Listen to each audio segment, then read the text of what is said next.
আসসালামু আলাইকুম। আমরা একজন রিকশাওয়ালাকে দেখতে পাচ্ছি। যদি রিকশাওয়ালা আমরা তাকে একটা প্রশ্ন করব, যদি উত্তর দিতে পারে সে লাকি বক্সে হাত ঢুকাতে পারবে এবং এখান থেকে নানাবিধ পুরস্কারের মধ্যে যে কোনো একটা পুরস্কার সে পেয়ে যাবে। আসো এদিকে। আসসালামু আলাইকুম। ওয়ালাইকুম আসসালাম ওয়া রাহমাতুল্লাহ। আপনার নাম কি? মোহাম্মদ আলী। রিকশা দেখা যাচ্ছে, এদিকে নাও, এদিকে আসো। রিক্সা জমা রিক্সা। রিকশা ভাড়া কেমন চলছে? আল্লাহ রহম মোটামুটি বাজার। চলছে, এটা ভাড়া রিকশা। হ্যাঁ। আচ্ছা, আপনাকে একটা প্রশ্ন করা হবে, উত্তর দিতে পারলে আপনি লাকি বক্সে হাত ঢোকাতে পারবেন এবং পুরস্কার আছে আপনার। কি ঠিক আছে? ইনশাআল্লাহ। বলেন, পবিত্র কোরআনে কতটি সূরা আছে? 114টি। 114টি। গুড, উনি পেরেছেন।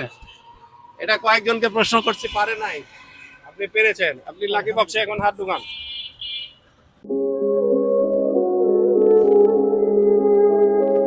উনি নুডলস পেয়েছেন, 8 প্যাকেট নুডলস। পড়তে পারছেন? হ্যাঁ। এটা অফার আছে, 10 প্যাকেট নুডলস আছে। হ্যাঁ, আপনার বাচ্চা কাচ্চা আছে না? হ্যাঁ আছে। নুডলস খায়? হ্যাঁ খায়। আমার নাতি নুডলস খায়। হ্যাঁ, আপনি খুশি হলেন? আলহামদুলিল্লাহ। খুশি হয়েছে। দর্শক, এরকম পরিশ্রমী মানুষের পাশে থাকতে পারি, দোয়া করবেন এবং ভিডিওটি শেয়ার, লাইক, কমেন্ট করবেন প্লিজ।